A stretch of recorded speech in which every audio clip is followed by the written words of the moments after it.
So you're saying that not all contractors are the same. There is a spectrum of contractors, local, international. What are the differences between local and international? Sure. So there is no, as they say, there is no one size that fits all on this. So everybody has to be figured out on a pretty much a tailor-made solution.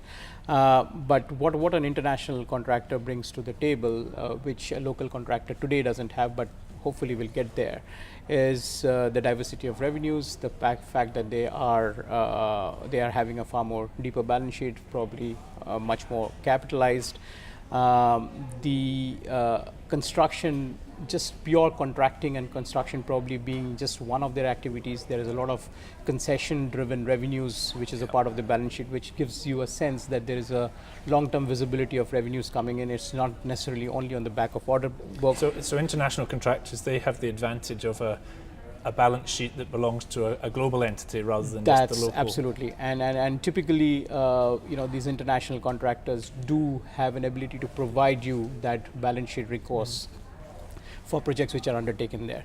Having said that, there have been certain shifts that we have seen in the market over the last few years, without really taking names, we have seen some of the international contractors actually gravitating towards a model which does away with reliance on their central treasury at the head office and seeking funding from the regional market. And the reason why they're able to do that is because they have been operating in this market for a decade or so. They have a track record of projects that they have executed very successfully. Banks know them.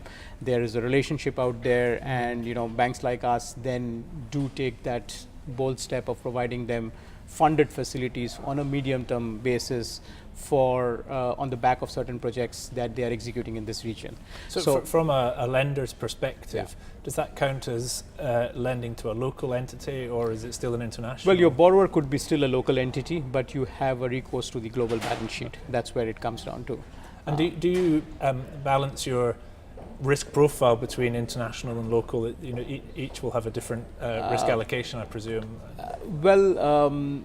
There is clearly a model. We have been in the contracting business for more than 2 decades now, and we really specialize in that. And there is a financing or a risk assessment model historically, which has kind of fed into itself, which gives us very clearly a demarcation between the balance sheets based on the underlying numbers. And so don't get me wrong, there are local contractors who stack up higher than some of the international contractors, right? But bottom line, yes, there is a pricing differential that comes in based on the underlying risk profile that we look at.